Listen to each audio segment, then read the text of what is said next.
यह उन क्रूर सीनियर्स की कहानी है जो यह नहीं जानते थे कि वे एक जनरल की बेटी के साथ खिलवाड़ कर रहे हैं। उन्होंने एक महिला कैडेट का मुंह बंद कर दिया, उसे एक गोदाम में बंद कर दिया और वहीं छोड़ दिया। लेकिन कुछ ही देर में भारत का सबसे शक्तिशाली सैन्य परिवार 3 हेलीकॉप्टरों और अपने कंधों पर 9 सितारों के साथ वहां पहुंचा और पूरे बेस को एक ऐसा सबक सिखाया जिसे वे कभी नहीं भूलेंगे। इससे पहले कि आप आगे बढ़ें, कृपया सब्सक्राइब और लाइक बटन दबाकर हमारा समर्थन करें। आपका समर्थन हमारे लिए बहुत मायने रखता है। उत्तराखंड की गहरी घाटियों में, जहां नागरिक जीवन का कोई नामो निशान नहीं था, केवल सैनिकों के जूतों की धमक और कभी कभार जंगली जानवरों की चीखें ही रात की खामोशी को तोड़ती थीं। यही वीर योद्धा प्रशिक्षण अकादमी थी। इसे भारतीय सेना के लिए सर्वश्रेष्ठ नॉन कमीशन्ड ऑफिसर NCO तैयार करने के उद्देश्य से स्थापित किया गया था। यहाँ की हवा हमेशा तनाव, कीटाणुनाशक की गंध और 20 साल के युवाओं के पसीने की महक से भरी रहती थी। कैडेट अनन्या सिंह ने अपना कंबल ठोड़ी तक खींच लिया और बैरक की छत को भावहीन नजरों से घूरने लगी। अपने साथियों की भारी सांसों और सपनों में बड़बड़ाने के बीच केवल वही एक जलते हुए दीपक की तरह जागी हुई थी। उसकी आंखें अंधेरे की आदी हो चुकी थीं। वह धुंधली चांदनी में खिड़की की सलाखों को भी साफ देख सकती थी। क्या मैं सच में यही चाहती थी? यह संदेह उसके दिल में खंजर की तरह चुभ गया। अनन्या उस परिवार की सबसे छोटी बेटी थी जिसे अक्सर सितारों का परिवार कहा जाता था, जो भारतीय सेना के सर्वोच्च पदों पर काबिज थे। उसके पिता जनरल विक्रम सिंह थे, जो सेना के पूर्व प्रमुख थे। उसकी मां मेजर जनरल मीरा सिंह थीं, जो एक सेवारत उच्च अधिकारी थीं और सेना की लॉजिस्टिक्स कमांड की प्रमुख थीं। यहां तक कि उसकी मां के दोनों भाई क्रमशः पैरा स्पेशल फोर्सेज पारा SF के कमांडिंग जनरल और डिफेंस इंटेलिजेंस एजेंसी DIA के प्रमुख थे। वे एक ऐसा राजवंश थे जिसका लगभग पूरी सशस्त्र सेना पर नियंत्रण था। इसीलिए जब अनन्या ने सूजा के दोनों बाच कमस्था के दोनों कतन तक मिलिट्री अकादमी में जाने के बजाय एक जवान के रूप में अपना करियर चुना, तो उसके परिवार में भूचाल आ गया। उसकी मां मेजर जनरल मीरा सिंह ने उसे अपने दफ्तर में बुलाया। मां तुम्हें सैनिक बनने से नहीं रोकेंगी, उन्होंने कहा, लेकिन सबसे निचले स्तर से क्यों शुरू करना है? तुम्हारी क्षमताओं और हमने जो नींव रखी है उसके साथ एक बहुत तेज और शानदार रास्ता है। वह शानदार रास्ता अनन्या के लिए एक जेल जैसा महसूस हुआ, एक ऐसा जीवन पथ जो उसके जन्म से ही तय था। जनरल विक्रम सिंह की बेटी और मेजर जनरल मीरा सिंह की बेटी का खिताब, वह उन विशाल छायाओं से मुक्त होना चाहती थी। वह अनन्या सिंह के रूप में अपनी कीमत साबित करना चाहती थी, अपनी ताकत पर अपने पैरों पर खड़ी होना चाहती थी। इसलिए अपने परिवार की इच्छाओं के विरुद्ध जाकर और अपनी पहचान छिपाकर वह वीर योद्धा अकादमी में एक कैडेट बन गई। लेकिन हकीकत उसकी कल्पना से कहीं ज्यादा कठोर थी। उसने कठोर प्रशिक्षण की उम्मीद तो की थी, लेकिन कीचड़ में लौटना और भारी बैग के साथ पहाड़ों पर चढ़ना उसके जज्बे को और बढ़ाता था।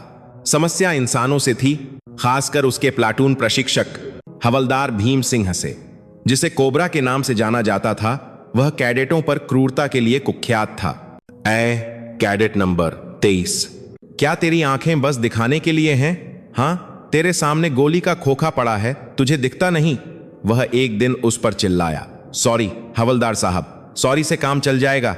अगर तुम्हारी मानसिकता ऐसी रही तो युद्ध में तुम अपने ही साथियों की पीठ में गोली मारोगे। पुश अप करो अभी। जब भी हवलदार भीम की तीखी आवाज मैदान में गूंजती, कैडेट अपनी सांसें रोक लेते। वह अनुशासन और टीम भावना की आड़ में मौखिक और शारीरिक हिंसा को लपेटने में माहिर था। जब भी अनन्या उसे देखती, उसे घिन आती। उसे एक सैनिक का सम्मान और गौरव नहीं, बल्कि सत्ता के नशे में चूर एक व्यक्ति का घिनौना पक्ष दिखाई देता था। उस रात मेस हॉल में एक बड़ी घटना हुई। उस दिन का प्रशिक्षण असाधारण रूप से कठिन था और हर कोई थका हुआ था। मेन्यू में राजमा चावल था। अनन्या उस टीम में थी जो रसोई में मदद कर रही थी। उसी समय हवलदार भीम जमे हुए मांस का एक बड़ा डिब्बा लेकर आया। उसका पैर फिसला और उसने डिब्बा फर्श पर गिरा दिया। एक भारी आवाज के साथ डिब्बा टूट गया और जमे हुए मांस के टुकड़े धूल और गंदगी से भरे रसोई के फर्श पर बिखर गए। एक पल के लिए सन्नाटा छा गया। रसोइये और अन्य कैडेट हवलदार भीम की ओर डर से देखने लगे। हवलदार भीम ने धीरे से गाली दी और पास खड़े रसोइये का कॉलर पकड़ लिया। ओए, घूर क्या रहा है, जल्दी उठा इसे। लेकिन हवलदार साहब, यह फर्श पर गिर गया है। रसोइये ने धीमी आवाज में विरोध करने की कोशिश की। हवलदार भीम ने व्यंग्यात्मक ढंग से उसके गाल थपथपाए। वाह, अब एक सिपाही बहस करेगा? अरे, युद्ध के मैदान में क्या तुम जमीन पर गिरा खाना नहीं खाओगे? हाँ, यह सब युद्ध की रसद है, समझे? तुम सब बहुत लाड प्यार में बिगड़ गए हो। जल्दी उठाओ, धो और सीधे पतीले में डालो। उबलने के बाद स्वाद एक जैसा ही होता है। किसी ने भी विरोध करने की हिम्मत नहीं की। भारी मन से रसोइयों ने गंदे मांस के टुकड़ों को उठाना शुरू कर दिया। अनन्या यह दृश्य और नहीं देख सकी। यह अब अनुशासन का मामला नहीं था। यह सैकड़ों कैडेटों के स्वास्थ्य से जुड़ा स्वच्छता का और साथ ही मानवीय गरिमा का मामला था। अनन्या ने अपनी मुट्ठियां भींच लीं। मरता उसका दिल तेजी से धड़क रहा था। वह अच्छी तरह जानती थी कि अगर उसने हस्तक्षेप किया तो इसका क्या परिणाम होगा। लेकिन उसके पिता हमेशा कहते थे, एक सैनिक को हथियार की नोक से ज्यादा अपने सम्मान के खोने से डरना चाहिए। अन्याय को होने देना एक सैनिक के लिए सबसे बड़ा अपमान है। वह आगे बढ़ी। 1 मिनट, हवलदार साहब। उसकी आवाज धीमी लेकिन दृढ़ थी। सबकी निगाहें उस पर टिक गईं। हवलदार भीम ने अपनी भौहें सिकोड़ी और धीरे धीरे मुड़ा। क्या चाहती है तू? खाद्य स्वच्छता नियमों के अनुसार जो खाद्य सामग्री फर्श पर दूषित हो गई है, उसे तुरंत फेंक दिया जाना चाहिए।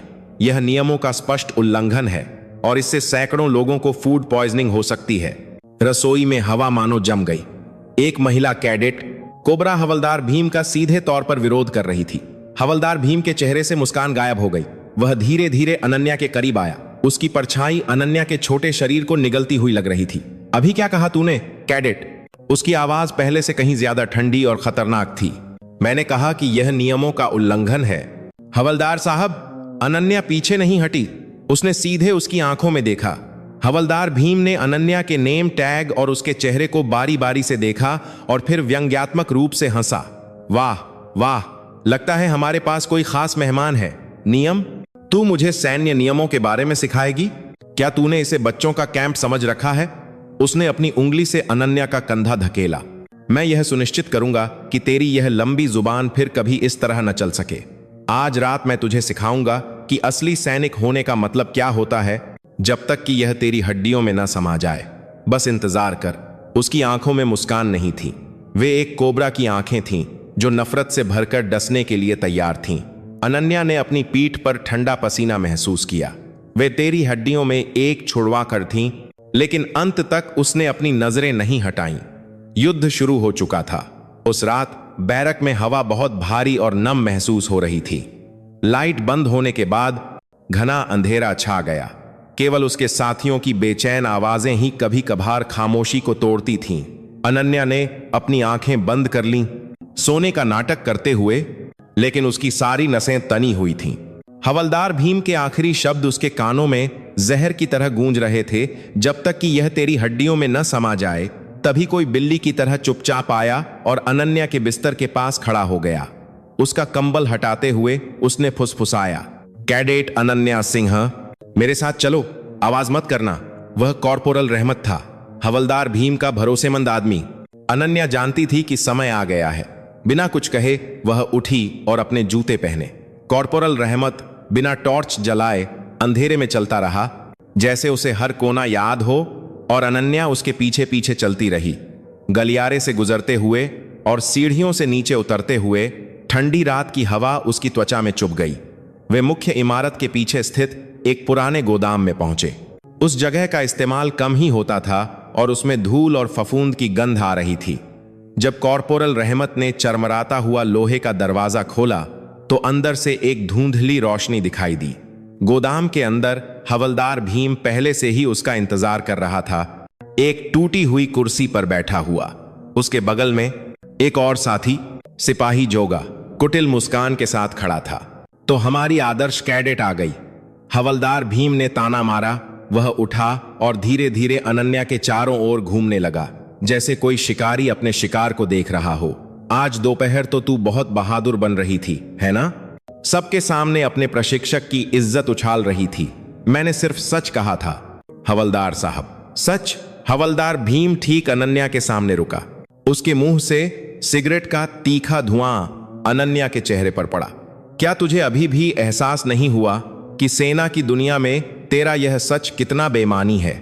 यहां रैंक ही कानून है और मैं ही कानून हूं। जिस बड़े परिवार के भरोसे तू उछल रही है वह यहां किसी काम का नहीं है। तेरे इसी घमंड के कारण मैं तुझे कुचल कर रख दूंगा। उसने सिपाही जोगा को थोड़ी से इशारा किया।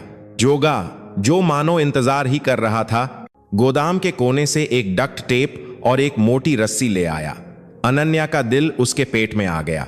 मुझे नहीं पता कि तुझे इतनी हिम्मत कहां से आई, लेकिन आज रात मैं तेरी यह बुरी आदत खत्म कर दूंगा। हवलदार भीम के इशारे पर कॉर्पोरल रहमत और सिपाही जोगा ने अनन्या की बाहें जोर से पकड़ लीं। अनन्या ने संघर्ष किया, लेकिन वह दो प्रशिक्षित वयस्क पुरुषों की ताकत का मुकाबला नहीं कर सकी। उन्होंने उसके हाथ पीछे मोड़ दिए और उन्हें रस्सी से कसकर बांध दिया। खुरदरी रस्सी से उसकी कलाई पर हो रहे दर्द से अनन्या ने अपने दांत भींच लिए। अब बोल अपनी होशियार जुबान से। हवलदार भीम ने डक्ट टेप का एक लंबा टुकड़ा खींचते हुए ताना मारा। टेप के फटने की भयानक आवाज गोदाम में गूंज उठी।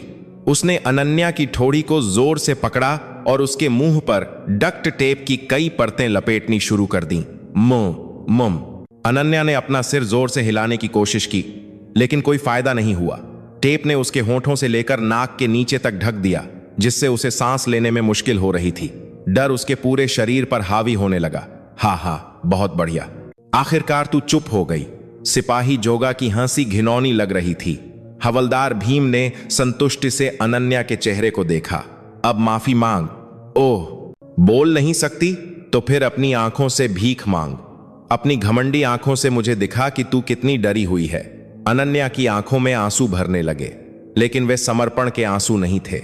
वे क्रोध, अपमान और जीने की प्रबल इच्छा से भरे आंसू थे। उसने हवलदार भीम को घृणा से भरी तीखी नजरों से देखा। उस नजर ने हवलदार भीम के भावों को कठोर बना दिया। लगता है यह लड़की अभी भी नहीं सुधरी। थप्पड़। उसने अनन्या के गाल पर जोर से थप्पड़ मारा। अनन्या का सिर घूम गया और उसने अपने मुंह में खून का स्वाद महसूस किया। उसके कानों में भनभनाहट होने लगी। मुझे तेरी यह नजर पसंद नहीं आई। क्या मुझे तेरी ये घमंडी आंखें भी टेप से बंद कर देनी चाहिए? नहीं, उसमें मजा नहीं आएगा। मैं साफ साफ देखना चाहता हूं कि तू डर से कैसे टूटती है। उसने अनन्या को गोदाम के एक कोने में घसीटा और उसे फर्श पर पटक दिया। फिर उसने उसके टखनों को टेप से बांध दिया, जब तक कि अनन्या पूरी तरह से हिलने डुलने में असमर्थ न हो गई। अनन्या ठंडे सीमेंट के फर्श पर पड़ी थी, एक मम्मी की तरह बंधी हुई हाफ रही थी। मुंह बंद होने के कारण उसकी सांसें और मुश्किल हो रही थीं। ठीक है, हमारी विशेष शिक्षा यहीं समाप्त होती है। रात भर यहां अपनी गलतियों पर विचार कर, कल सुबह मैं तुझे लेने आऊंगा। अगर तू भाग्यशाली रही तो शायद जिंदा बचे, हवलदार भीम ने ठंडे स्वर में कहा। फिर वह मुड़ा। कॉर्पोरल रहमत और सिपाही जोगा उसके पीछे पीछे चले। हवलदार साहब, कहीं वह मर तो नहीं जाएगी? कॉर्पोरल रहमत ने चिंता से पूछा। मरेगी? कौन मरेगा? अगर एक सैनिक में इतनी मानसिक मजबूती नहीं है तो उसका मर जाना ही बेहतर है। डरो मत, यह सिर्फ उसे सबक सिखाने के लिए है। कड़क। गोदाम का दरवाजा बंद हो गया और ताला लगने की आवाज आई। पूर्ण अंधकार और सन्नाटा। अनन्या अकेली रह गई थी। मैं सांस नहीं ले पा रही हूं। मुंह बंद होने के कारण वह केवल अपनी नाक से सांस ले सकती थी, लेकिन डर और दर्द के कारण वह तेजी से सांस ले रही थी और ऑक्सीजन कम महसूस हो रही थी। उसकी दृष्टि धुंधली होने लगी और उसका सिर फटने जैसा महसूस हुआ। उसकी बंधी हुई कलाई और टखने रक्त प्रवाह रुकने के कारण सुन्न होने लगे। क्या मैं ऐसे ही मर जाऊंगी? उसके माता पिता के चेहरे उसके मन में कौंध गए। वह जो उनकी छाया से इतना मुक्त होना चाहती थी, अंत में इतनी दयनीय मौत मरेगी। क्रोध और अन्याय की भावना उसके सीने में उमड़ पड़ी। उसी समय बैरक में अनन्या की करीबी दोस्त कैडेट प्रिया शर्मा अपनी नींद से जाग गई। वह बाथरूम जा रही थी जब उसने देखा कि अनन्या का बिस्तर खाली है। एक बुरी आशंका ने प्रिया के दिल को जकड़ लिया। उसे दोपहर में रसोई में हुई घटना और हवलदार भीम द्वारा अनन्या को दी गई भयानक चेतावनी याद आ गई। प्रिया चुपके से बैरक से बाहर निकल गई। उसे नहीं पता था कि कहां जाना है, लेकिन उसे याद आया कि उसने मुख्य इमारत के पीछे पुराने गोदाम के आसपास कुछ हलचल महसूस की थी। नंगे पैर वह ठंडे गलियारे में गोदाम की ओर भागी। वहां कसकर बंद गोदाम के दरवाजे की दरार से उसने एक धीमी कराहने की आवाज सुनी। मम मम मम। यह अनन्या की आवाज थी। प्रिया को लगा कि उसका दिल रुक गया है। उसने दरवाजा खोलने की कोशिश की, लेकिन उस पर ताला लगा हुआ था। अंदर क्या हो रहा होगा, यह सोचकर ही वह कांप गई। अब क्या करूं? ड्यूटी ऑफिसर को बताऊं? नहीं, अगर ऐसा किया तो हवलदार भीम कुछ भी कर सकता है। बिना सबूत के मैं भी मुसीबत में पड़ सकती हूं। प्रिया डर से कांप रही थी, लेकिन वह अपनी दोस्त को ऐसे मरने नहीं दे सकती थी। अचानक उसे वह आपातकालीन संपर्क नंबर याद आया जो अनन्या ने उसे प्रशिक्षण में आने से पहले चुपके से दिया था। वह नंबर मां के नाम से सहेजा गया था, इस संदेश के साथ कि जब तक कोई बहुत गंभीर आपात स्थिति न हो तब तक संपर्क न किया जाए। कांपते हाथों से प्रिया ने अपनी जेब से फोन निकाला। यह एक अतिरिक्त फोन था जिसे उसने हवलदार भीम से छिपाया था। उसने फोन के कैमरे को दरवाजे की दरार पर लगाया और एक धुंधली फोकस से बाहर की तस्वीर ली। फिर कांपती उंगलियों से उसने एक संदेश टाइप किया, अनन्या खतरे में, गोदाम, हवलदार भीम। जैसे ही उसने भेजें बटन दबाया, अनन्या की कराहें कमजोर होती गईं और अंत में सभी आवाजें बंद हो गईं। अनन्या की चेतना लुप्त होने लगी। नई दिल्ली में सेना मुख्यालय परिसर में सेना लॉजिस्टिक्स कमांड की प्रमुख मेजर जनरल मीरा सिंह के कार्यालय की बत्तियां अभी भी जल रही थीं। देर रात होने के बावजूद उनकी मेज पर दस्तावेजों का ढेर लगा था और वह पैनी नजरों से एक रिपोर्ट की जांच कर रही थीं। उनकी वर्दी पर लगे 2 सितारे त्रुटिहीन रूप से चमक रहे थे। जब से उन्होंने अपनी बेटी अनन्या को वीर योद्धा अकादमी भेजा था, वह एक रात भी चैन से नहीं सो पाई थीं। उन्हें अपनी बेटी पर गर्व था, जिसने अपने पैरों पर खड़े होने के लिए एक कठिन रास्ता चुना था। लेकिन दूसरी ओर उन्हें यह भी चिंता थी कि जिस बच्चे की उन्होंने हमेशा रक्षा की है, क्या वह जीवन के कठोर तूफानों का सामना कर पाएगी। लेकिन उन्होंने अपनी बेटी के फैसले का सम्मान किया। उनका मानना था कि एक सैनिक को ऐसा व्यक्ति होना चाहिए जो अपनी इच्छा से सबसे कठिन रास्ता चुने और उसे पार करने में सक्षम हो। बीप। उसी समय उनकी मेज पर रखा उनका निजी फोन एक संक्षिप्त कंपन के साथ बजा, जो एक संदेश आने का संकेत था। भेजने वाला एक अज्ञात नंबर था और वह भी इतनी देर रात। मेजर जनरल मीरा सिंह ने बिना सोचे समझे अपना फोन उठाया और जैसे ही उन्होंने स्क्रीन पर उभरे कुछ शब्दों को देखा, उनका चेहरा पत्थर की तरह जम गया। अनन्या खतरे में, गोदाम, हवलदार भीम। उनका दिल बैठ गया। संदेश के साथ भेजी गई तस्वीर बहुत धुंधली और अंधेरी थी, जिससे उसे पहचानना मुश्किल था। लेकिन अंधेरे में अस्पष्ट रूप से दिखाई देने वाली सिकुड़ी हुई आकृति ने उन्हें यकीन दिला दिया कि यह उनकी बेटी है, हवलदार भीम। मेजर जनरल मीरा सिंह ने नाम बुदबुदाया। उनका खून ठंडा पड़ गया, जबकि उनका सिर ज्वालामुखी की तरह गर्म महसूस हुआ। एक पल में उनकी आंखें एक स्नेही मां से एक दुश्मन का सामना करने वाले फील्ड कमांडर में बदल गईं। उन्होंने कोई संकोच नहीं किया। उन्होंने अपनी मेज पर रखा सैन्य फोन उठाया और एक नंबर डायल किया। घंटी बजने से पहले ही फोन उठा लिया गया। संचार की गोपनीयता बनाए रखें। सेना प्रमुख का सचिवालय। मैं लॉजिस्टिक्स कमांड की प्रमुख बोल रही हूं। मुझे अभी सेना प्रमुख से बात कराओ। उनकी आवाज स्टील की तरह ठंडी थी। कुछ क्षण बाद एक जानी पहचानी भारी आवाज सुनाई दी। क्या हुआ मीरा? इतनी रात को? वह उनके पति जनरल सेवानिवृत्त विक्रम सिंह थे, जो सेना के पूर्व प्रमुख थे। Sir, code delta. Ananya Singh की स्थिति वीर योद्धा अकादमी, उत्तराखंड में है। 10 मिनट में सेना मुख्यालय के हेलीपैड पर मिलें। कोड डेल्टा एक आपातकालीन कोड जिस पर वे सहमत हुए थे यदि उनकी बेटी के साथ कुछ बहुत गंभीर होता। यह शब्द सुनते ही जनरल विक्रम सिंह की आवाज 180 डिग्री बदल गई। समझ गया, तुरंत कार्रवाई कर रहा हूं। मेजर जनरल मीरा सिंह ने फोन काट दिया और तुरंत अगला नंबर डायल किया। उनके भाई lieutenant general Ajay Verma, para SF के जनरल कमांडिंग। भाई, मैं हूं कोड डेल्टा। अनन्या, अभी निकलो। ठीक है दीदी। आखिरी कॉल। उनके दूसरे भाई मेजर जनरल गगन प्रकाश, डिया के प्रमुख को की गई।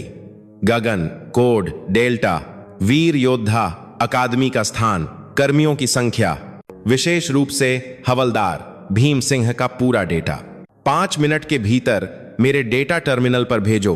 तुम भी तुरंत हेलीपैड पर आओ। ये सभी फोन कॉल 1 मिनट से भी कम समय में समाप्त हो गईं। वह उठी, अपनी बेरेट पहनी और अपने कार्यालय से बाहर निकल गईं।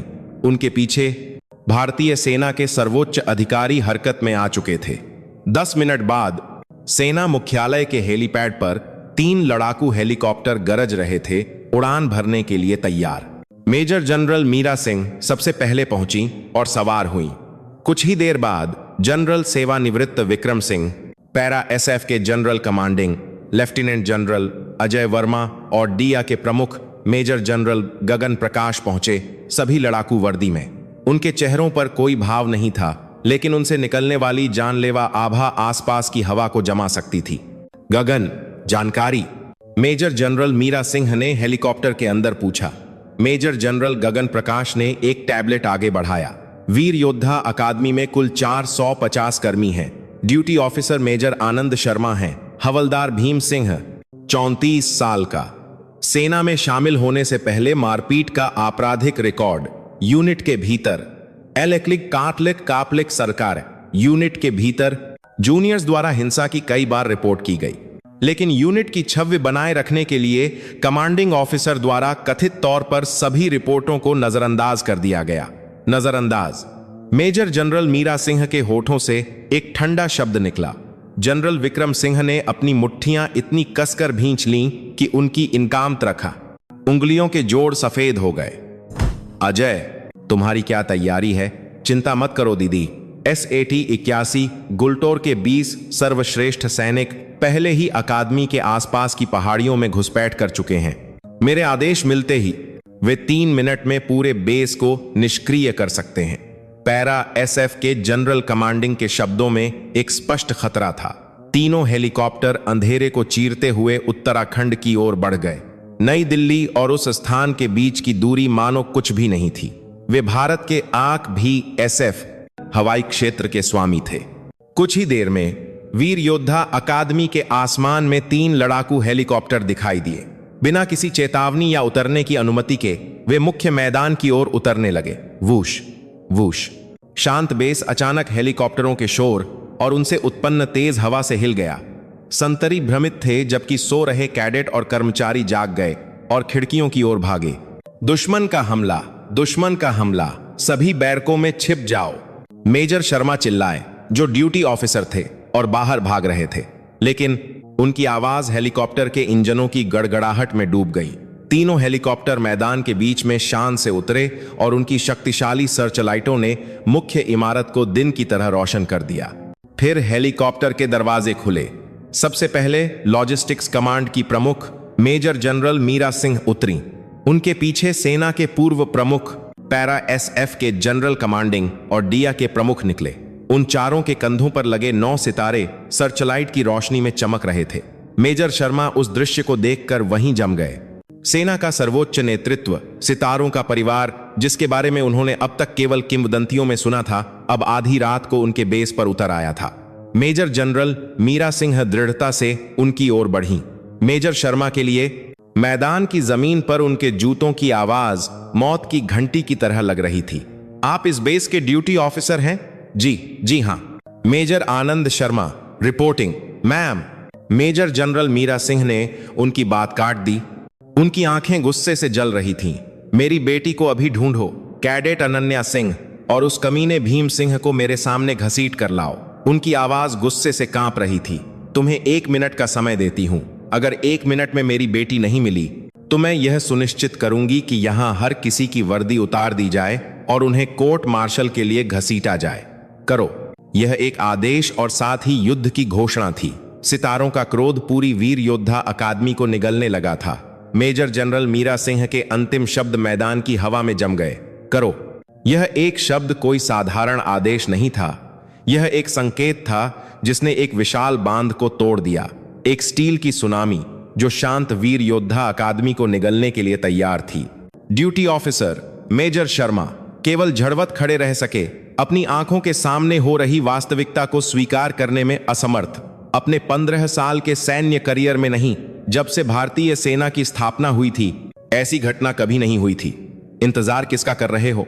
जनरल सेवानिवृत्त विक्रम सिंह की धरती को कंपा देने वाली दहाड़ ने उन्हें होश में लाया। तभी मेजर शर्मा ने हकलाते हुए अपना रेडियो उठाया। सभी कर्मी अलर्ट पर, सभी कर्मचारी और कैडेट बैरकों में रहें। सभी प्लाटून प्रशिक्षक 5 मिनट में मैदान में इकट्ठा हों। दोहराता हूं, सभी कर्मी अलर्ट पर। उनकी आवाज डर से बुरी तरह कांप रही थी, लेकिन उनके आदेश का अब कोई मतलब नहीं था।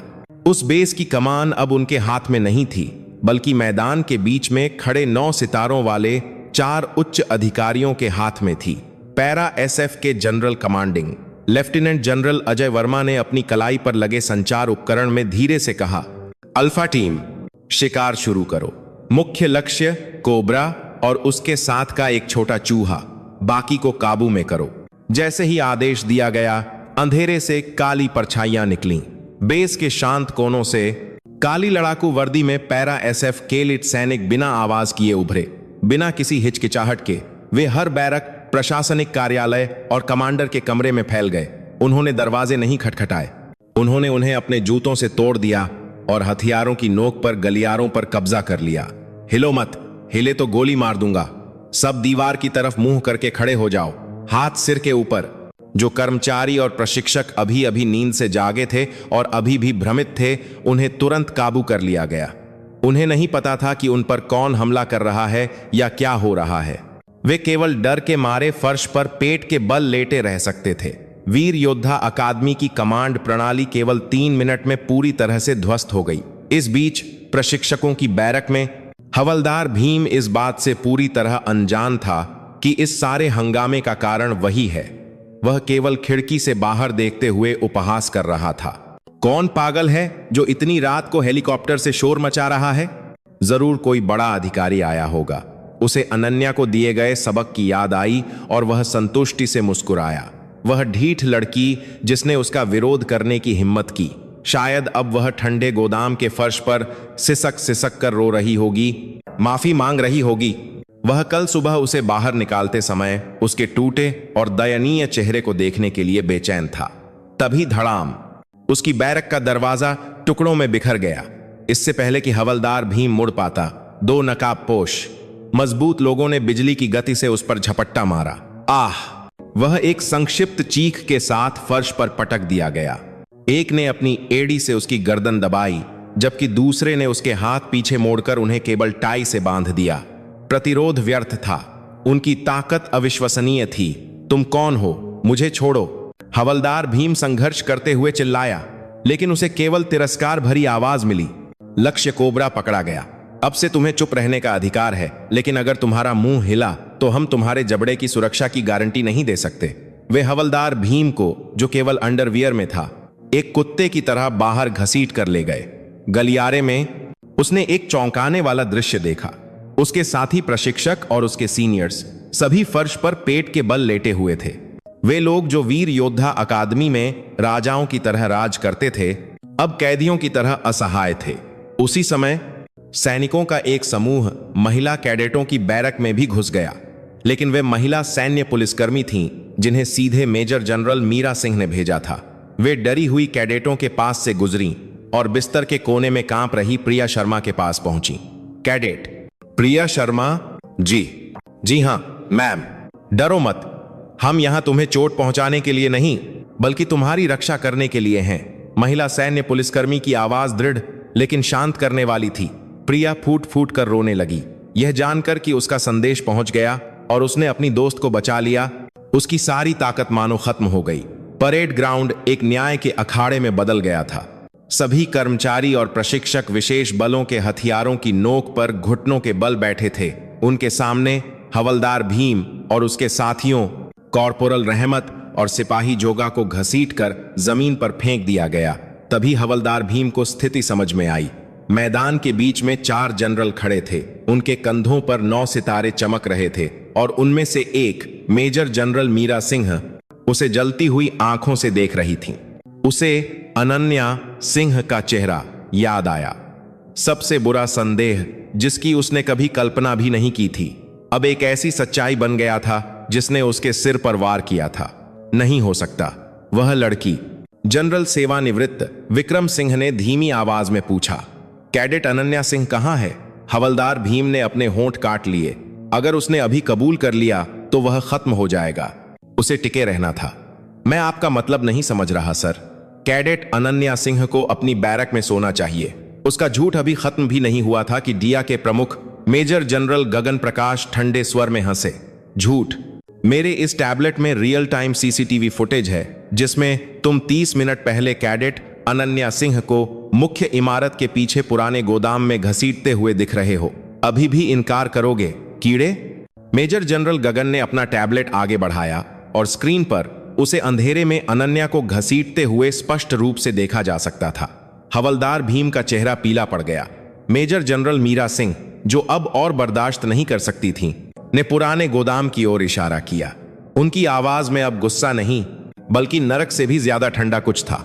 वह अपने भाई पैरा एसएफ के जनरल कमांडिंग की ओर मुड़ी। दरवाजा तोड़ दो। लेफ्टिनेंट जनरल अजय वर्मा ने बिना कुछ कहे सिर हिलाया और फिर हाथ उठाकर इशारा किया। 2 विशेष बल के सैनिक, जो पहले से ही बड़े हथौड़ों के साथ तैयार थे, गोदाम की ओर भागे। हवलदार भीम के लिए उनके कदमों की आहट उसके दिल के टुकड़ों में टूटने की आवाज जैसी लग रही थी। धम्म धम्म विशाल स्टील के हथौड़े पुराने लोहे के दरवाजे से टकराए।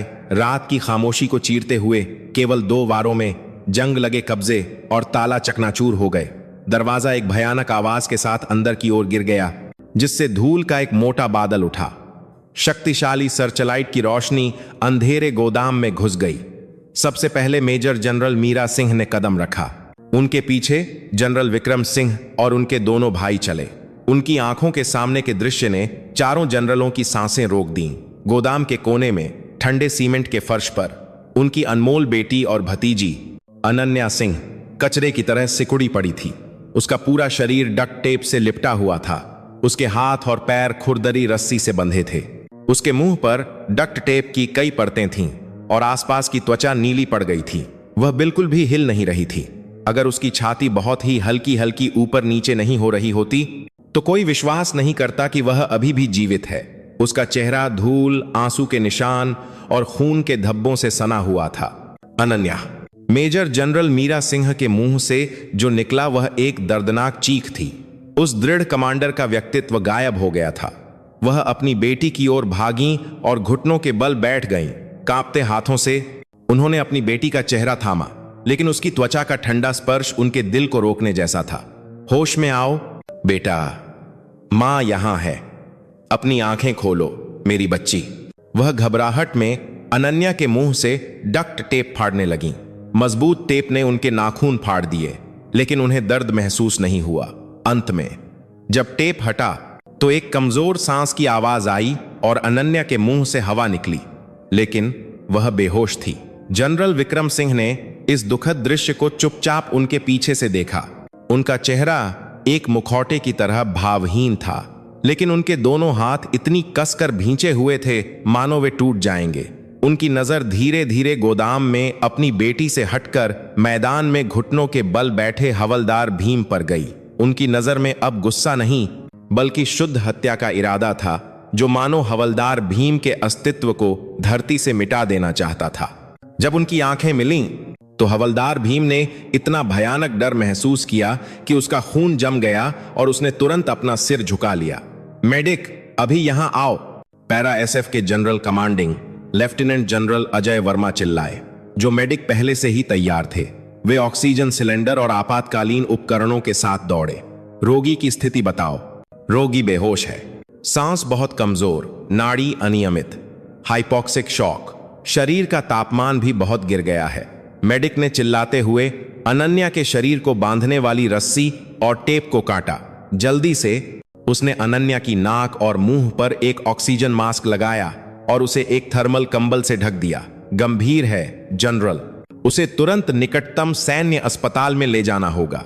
मेडिकल इवैक्यूएशन हेलीकॉप्टर तैयार करो, जनरल विक्रम सिंह ने संक्षिप्त आदेश दिया। मैदान में तैयार हेलीकॉप्टरों में से एक को तुरंत एक मेडिकल इवैक्यूएशन हेलीकॉप्टर में बदल दिया गया। अनन्या, जो अब स्ट्रेचर पर थी, को गोदाम से बाहर लाया गया। चांदनी के नीचे उसकी दयनीय स्थिति ने मैदान में जमा सभी सैनिकों को स्तब्ध कर दिया। एक इंसान दूसरे इंसान के साथ ऐसा कैसे कर सकता है? जैसे ही स्ट्रेचर उसके पास से गुजरा, हवलदार भीम ने अपना सिर उठाया। उसने अनन्या का बेहोश चेहरा देखा। उस पल उसे एहसास हुआ कि उसकी जिंदगी खत्म हो गई है। यह अब अनुशासन या कैद का मामला नहीं था। जनरल विक्रम सिंह, जो अनन्या का स्ट्रेचर ले जाने में मदद कर रहे थे, हवलदार भीम के सामने रुके। वह झुके और हवलदार भीम को ऐसे देखा जैसे वह किसी कीड़े को देख रहे हों। ठीक से देखो, अपनी करतूत का नतीजा देखो। उनकी आवाज धीमी थी, लेकिन उसका वजन हजारों टन महसूस हो रहा था। तुमने अभी अभी किसी को मारने की कोशिश की है? नहीं, तुमने भारतीय सेना के एक सैनिक के सम्मान को मार डाला है। उन्होंने और कुछ नहीं कहा और हेलीकॉप्टर की ओर चल पड़े। Major general Meera Singh stretcher के बगल में चल रही थीं। उन्होंने अपनी बेटी का हाथ नहीं छोड़ा और हेलीकॉप्टर में चढ़ गईं। उनकी गालों पर गर्म आंसू बह रहे थे। हेलीकॉप्टर ने रात के आसमान में उड़ान भरते समय तेज हवा पैदा की। अनन्या को ले जाने वाले हेलीकॉप्टर की लाल बत्तियां जितनी दूर होती गईं, मैदान को ढकने वाली हवा उतनी ही ठंडी और भारी होती गई। जहां उनकी बेटी गई थी, वहां अब केवल 3 मौत के फरिश्ते बचे थे। जनरल विक्रम सिंह धीरे धीरे मुड़े और हवलदार भीम उसके साथियों और उनके पीछे खड़े बटालियन कमांडर और अधिकारियों की ओर चले। उनके हर कदम पर पूरा मैदान अपनी सांसें रोक रहा था। यह एक अक्षम्य पाप का हिसाब चुकाने का समय था। जैसे ही मेडिकल इवैक्यूएशन हेलीकॉप्टर नजरों से ओझल हुआ, मैदान में व्याप्त दुख और क्रोध एक दूसरी ऊर्जा में बदल गया। यह एक ऐसी ठंडक थी जो हड्डियों तक चुभ रही थी, एक न्याय के आरंभ का संकेत। General Vikram Singh, lieutenant general Ajay Verma और मेजर जनरल गगन प्रकाश ने हवलदार भीम और उसके साथियों के चारों ओर एक अर्धवृत्त बनाया, जो मैदान के बीच में घुटनों के बल बैठे थे। चांद की रोशनी के सामने उनकी लंबी परछाइयां पापियों के चेहरों पर पड़ रही थीं। बटालियन कमांडर, आगे आओ। जनरल विक्रम सिंह की आवाज पर लेफ्टिनेंट कर्नल इरफान, जो अब तक पीछे की पंक्ति में बेचैन थे, पीले चेहरे के साथ आगे दौड़े। पहली बार उन्हें लगा कि भारतीय सेना में एक बटालियन कमांडर का उनका पद इतना असहाय और अपमानजनक है। Reporting sir. Lieutenant colonel Irfan, reporting sir. General Vikram Singh व्यंग्यात्मक रूप से हंसे। तुम्हारी वफादारी तुम्हारे अधीन सैनिकों के लिए होनी चाहिए थी, न कि तुम्हारी यूनिट की छवि या तुम्हारी पदोन्नति के लिए। तुम्हारे बेस में एक सैनिक लगभग मर गई और तुम अभी भी इतनी आसानी से सर कह सकते हो। माफ कर दीजिए जनरल, एक माफी से क्या मेरी बेटी ठीक हो जाएगी? जनरल विक्रम सिंह ने डिया के प्रमुख मेजर जनरल गगन प्रकाश को बुलाया। मेजर जनरल गगन ने अपना टैबलेट लेफ्टिनेंट कर्नल इरफान के चेहरे के सामने किया। लेफ्टिनेंट कर्नल इरफान, पिछले 6 महीनों में हवलदार भीम के खिलाफ 14 शिकायतें दर्ज की गईं। उनमें से 8 हिंसा और मारपीट से संबंधित थीं। आपने कभी भी कोई आधिकारिक जांच या अनुशासनात्मक कार्रवाई शुरू नहीं की। इसके बजाय आपने उसे एक अनुशासक के रूप में सराहा और उसे त्रैमासिक पुरस्कार दिया। समझाओ इसका क्या मतलब है? लेफ्टिनेंट कर्नल इरफान का मुंह बंद हो गया। उस टैबलेट पर वे दस्तावेज साफ दिख रहे थे जिन पर उन्होंने हस्ताक्षर किए थे, और वे शिकायतें जिन्हें उन्होंने नजरअंदाज किया था। अकाट्य सबूतों के सामने वह इनकार नहीं कर सकता था। जनरल विक्रम सिंह ने अपनी नजर उससे हटा ली और अंत में हवलदार भीम को देखा। हवलदार भीम, अपना सिर उठाओ। हवलदार भीम ने अनिच्छा से अपना सिर उठाया। उसकी आंखों में अब कोई घमंड या नफरत नहीं थी, केवल शुद्ध पाशविक भय था। तुम खुद को कोबरा कहते हो, है ना? असली कोबरा जब किसी मजबूत प्राणी का सामना करता है तो वह सिर झुका लेता है और छिप जाता है। लेकिन तुम अपना जहर केवल सबसे कमजोर लोगों पर उगलते हो। तुम कोबरा नहीं हो, तुम बस नाली में रेंगने वाले एक कीड़े हो। पैरा एसएफ के general commanding lieutenant general Ajay Verma आगे बढ़े। उनके आचरण में एक निर्दयी विशेष बल कमांडर की क्रूरता थी। मेरे आदमियों को 10 मिनट दो और तुम इस धरती से बिना किसी निशान के गायब हो जाओगे। इसे एक दुर्घटना जैसा दिखाने के दर्जनों तरीके हैं। सैन्य कानून से हम बाद में निपट लेंगे। कोशिश करना चाहोगे? यह कोई खोखली धमकी नहीं थी। उनकी आंखों में गंभीरता थी। हवलदार भीम का शरीर एक भूत प्रेत लगे व्यक्ति की तरह बुरी तरह कांपने लगा। उसके साथ ही कॉर्पोरल रहमत और सिपाही जोगा पहले ही अपनी पैंट में पेशाब कर चुके थे और माफी के लिए रो रो कर भीख मांग रहे थे। हमारी गलती है, हवलदार भीम ने हमें आदेश दिया था, हमें माफ कर दीजिए। कायरों की रोने की आवाज मैदान में गूंज उठी। जनरल विक्रम सिंह ने उन्हें नजरअंदाज किया और हवलदार भीम से आखिरी सवाल किया, मैं तुम्हें अपने मुंह से अपने पाप स्वीकार करने का आखिरी मौका देता हूं। हवलदार भीम एक पल के लिए हिचकिचाया। उसके सिर में बची खुची समझदारी और जीने की प्रवृत्ति के बीच एक भयंकर लड़ाई चल रही थी, और अंत में जैसे सब कुछ छोड़ दिया हो, वह टूट गया। मैं ही कमीना हूं जनरल। मैंने व्यक्तिगत द्वेष के कारण कैडेट अनन्या सिंह के साथ हिंसा की। मैंने उसका मुंह बंद किया और उसे गोदाम में बंद कर दिया। सब मैंने किया। उसका कबूलनामा सैन्य पुलिस के लिए एक संकेत था जो पहले से ही तैयार थे आगे बढ़ने के लिए। वे हवलदार भीम, उसके साथियों और battalion commander lieutenant colonel Irfan के पास पहुंचे और उन्हें हथकड़ी लगा दी। जनरल विक्रम सिंह ने सैन्य पुलिस के कमांडर को आदेश दिया, बटालियन कमांडर के हथ, इन कीड़ों को सैन्य जेल की एकांत कोठरियों में डाल दो। किसी जांच की जरूरत नहीं। अब से इस मामले की जांच और मुकदमा सेना मुख्यालय के तहत एक विशेष जांच समिति द्वारा किया जाएगा। समिति का अध्यक्ष मैं खुद विक्रम सिंह करूंगा। यह एक ऐसी घोषणा थी जिसने न्याय प्रणाली को हिला दिया, लेकिन किसी ने भी विरोध करने की हिम्मत नहीं की। यह भारतीय सेना के एक जीवित किंवदंती द्वारा सब कुछ दांव पर लगाकर सुनाया गया फैसला था, और यहां के बाकी अधिकारियों और सैनिकों के लिए कोई वापसी नहीं। आज से वीर योद्धा अकादमी को भंग कर दिया जाएगा और पूरी तरह से पुनर्गठित किया जाएगा। तुम सभी को दूसरी यूनिटों में भेज दिया जाएगा, और उम्मीद मत करना कि तुम सेवानिवृत्ति तक फिर से मिलोगे। खासकर प्रशिक्षकों, तुम्हारी बची हुई सेवा सामुदायिक सेवा और शौचालय साफ करने में बीतेगी। समाप्त। सैन्य पुलिस द्वारा एक कुत्ते की तरह घसीटे जाते हुए हवलदार भीम ने आखिरी बार आसमान की ओर देखा। पूर्व में आसमान रोशन होने लगा था, वह सूरज जो उसके लिए फिर कभी नहीं उगेगा। जब सारी स्थिति नियंत्रण में आ गई तो जनरल विक्रम सिंह ने कैडेट प्रिया शर्मा को बुलाया। प्रिया, जो अभी भी डरी हुई थी, उस महान जनरल के सामने खड़ी होकर और भी कांपने लगी। जनरल विक्रम सिंह ने पहले से कहीं ज्यादा नरम आवाज में बात की। कैडेट प्रिया शर्मा, जी सर।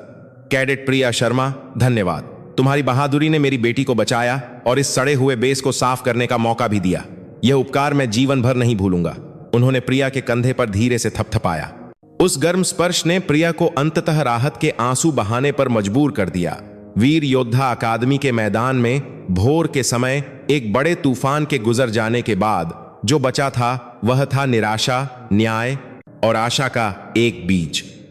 बाकी अब उन लोगों का मामला था जिन्हें सजा भुगतनी थी, और उन लोगों का जिन्हें घावों को भरना था। और यह सब कुछ ठीक करने के लिए एक बड़े संघर्ष की शुरुआत थी।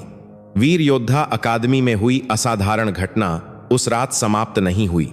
यह घटना एक शांत झील के बीच में गिराए गए परमाणु बम की तरह थी। विस्फोट का केंद्र भले ही शांत हो गया हो, लेकिन उससे उत्पन्न शॉक वेव ने पूरे सेना मुख्यालय को अपनी चपेट में ले लिया। घटना के केवल एक दिन बाद सेना प्रमुख की अध्यक्षता में एक आपातकालीन बैठक बुलाई गई। बैठक कक्ष में माहौल बहुत भारी था। विभिन्न सेनाओं के प्रमुख और अन्य वरिष्ठ सैन्य अधिकारी कठोर चेहरों के साथ बैठे थे।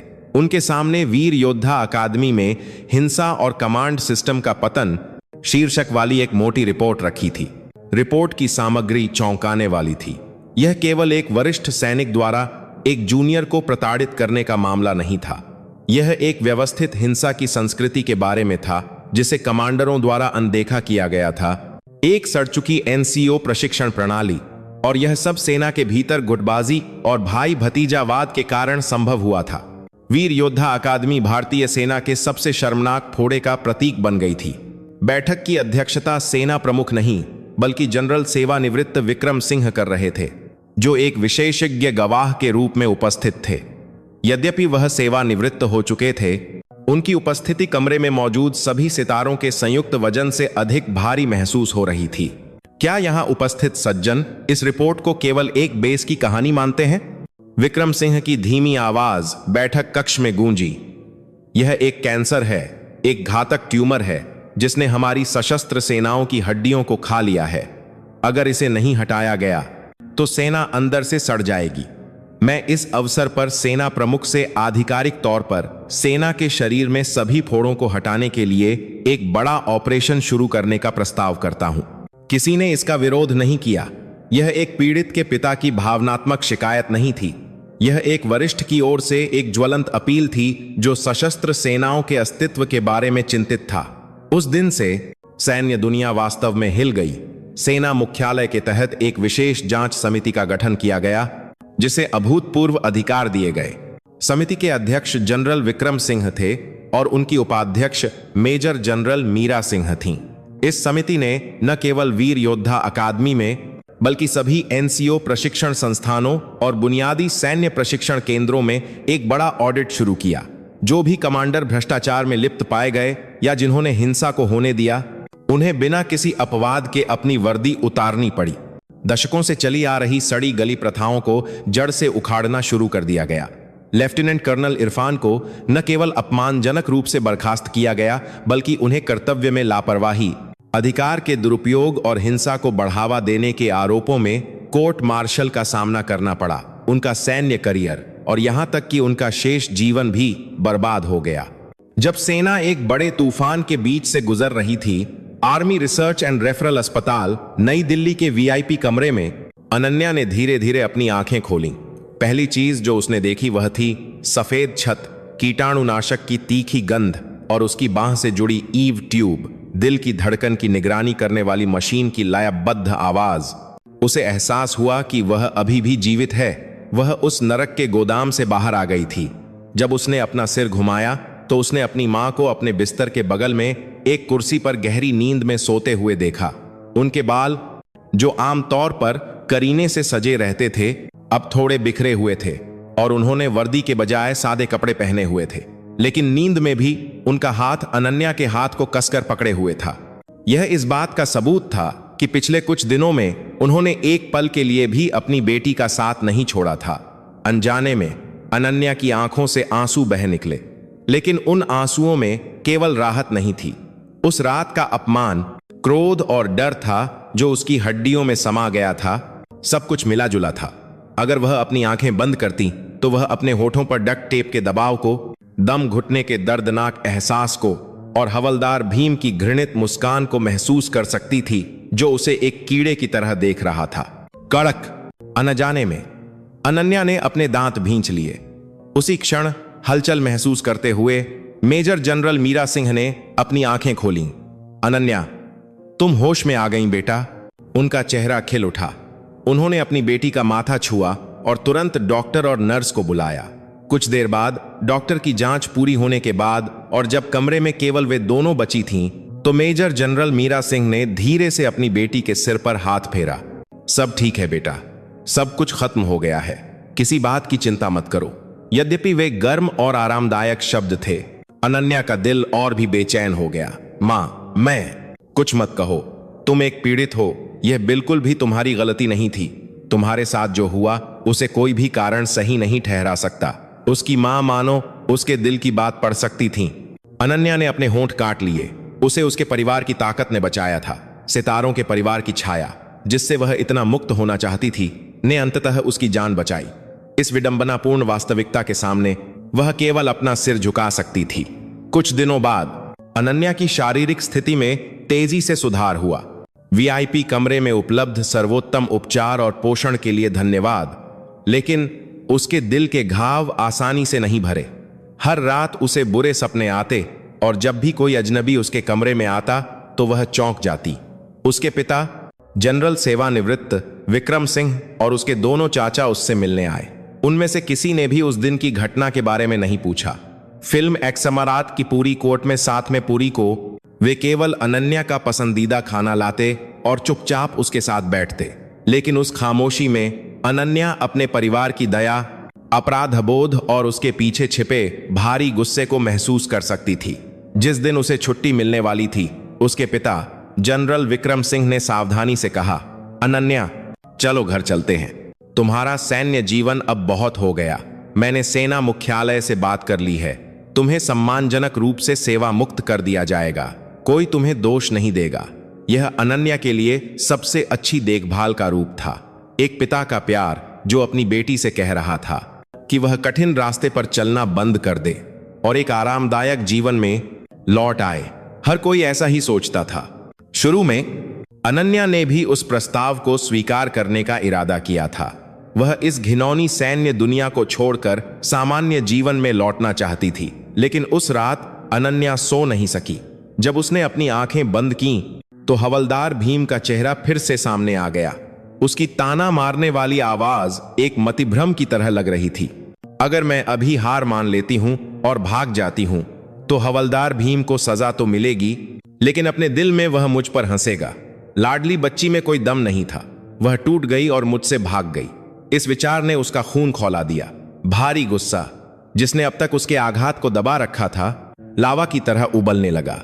यह केवल व्यक्तिगत बदला नहीं था, यह एक सड़ी हुई व्यवस्था के खिलाफ गुस्सा था और खुद से किया गया एक वादा था कि वह अन्याय के आगे नहीं झुकेगी। अगर वह अभी भाग जाती तो उसे लगा कि वह जीवन भर खुद को कभी माफ नहीं कर पाएगी। अगली सुबह अनन्या ने अपना मन बना लिया था। उसने अपनी मां मेजर जनरल मीरा सिंह की आंखों में सीधे देखा, जो उससे मिलने आई थीं। नहीं, तुम्हारा क्या मतलब है? मैं वापस जाऊंगी मां। अनन्या की आवाज धीमी थी, लेकिन स्टील जैसी दृढ़ता से भरी थी।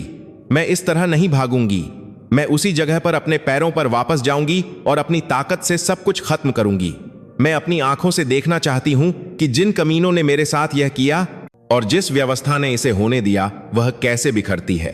और मैं खुद साबित करूंगी कि मैं जिस तरह की सच्ची सैनिक बनने का सपना देखती हूं, वह कैसी होती है।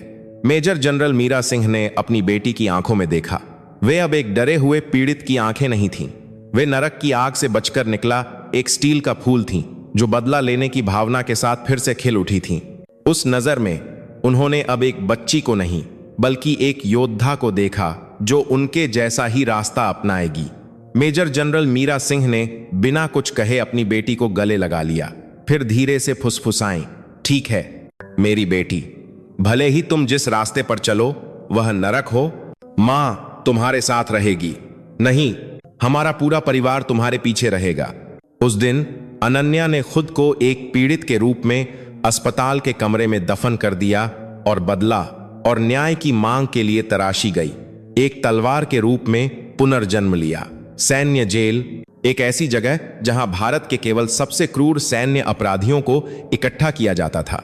ग्रे कंक्रीट की इमारतें और ऊंची कांटेदार तारें मानो यह निराशा फैलाती थीं कि एक बार अंदर आने के बाद कोई कभी बाहर नहीं निकल सकता। हवलदार भीम को एक एकांत कोठरी में बंद कर दिया गया था। एक तंग कमरा जो चारों तरफ से बंद था। केवल भोजन के लिए एक छोटा सा छेद और एक शौचालय था। उस जगह पर जहां सूरज की एक भी किरण नहीं पहुंचती थी, समय का कोई मतलब नहीं लगता था। उसे नहीं पता था कि वह वहां कितने समय से बंद है। ऐसा लगा जैसे एक दिन, और ऐसा भी लगा जैसे एक हफ्ता। उसका व्यक्तित्व, जो कभी वीर योद्धा अकादमी में एक राजा की तरह राज करता था, गायब हो गया था। उसके बाल, जो कई दिनों से नहीं धोए गए थे, तेल से चिपक गए थे और उसकी बढ़ी हुई दाढ़ी उसे एक बेघर व्यक्ति जैसा दिखा रही थी। हर रात उसे एक ही बुरा सपना आता। मैदान में उतरते 3 हेलीकॉप्टर, सितारे और उस पर टिकी मीरा सिंह की जलती हुई नजरें। वह चीखते हुए और ठंडी कोठरी के अंधेरे में कांपते हुए जाग जाता। उसने अभी भी उम्मीद नहीं छोड़ी थी। हां, कोर्ट मार्शल होगा। मैं एक वकील करूंगा और कहूंगा कि घटना के समय मैं मानसिक रूप से अस्थिर था। मैं कहूंगा कि यह एक आवेगपूर्ण कार्य था। मैं दलील दूंगा कि मैं सैन्य जीवन के तनाव से दबाव में था। मुझे बस कुछ साल की जेल होगी और फिर मैं आजाद हो जाऊंगा। जापे एक बात ही से बिकटतम से। उसकी खोखली उम्मीदें तब चकनाचूर हो गईं जब विशेष जांच समिति से लेफ्टिनेंट कर्नल अजय सेठ आए। लेफ्टिनेंट कर्नल सेठ जनरल विक्रम सिंह द्वारा चुने गए एक सैन्य अभियोजक थे, जिन्हें सैन्य लेखा परीक्षकों के बीच मौत का दूत के रूप में जाना जाता था। वह अपनी ठंडी और निर्दयी जांच शैली के लिए प्रसिद्ध थे। पूछताछ कक्ष में हवलदार भीम का सामना सेठ से हुआ। उसने जानबूझकर अपनी ठोड़ी को अकड़कर ऊपर उठाया, अपने बचे हुए स्वाभिमान को बनाए रखने की कोशिश करते हुए। मैं चुप रहने के अपने अधिकार का उपयोग करूंगा।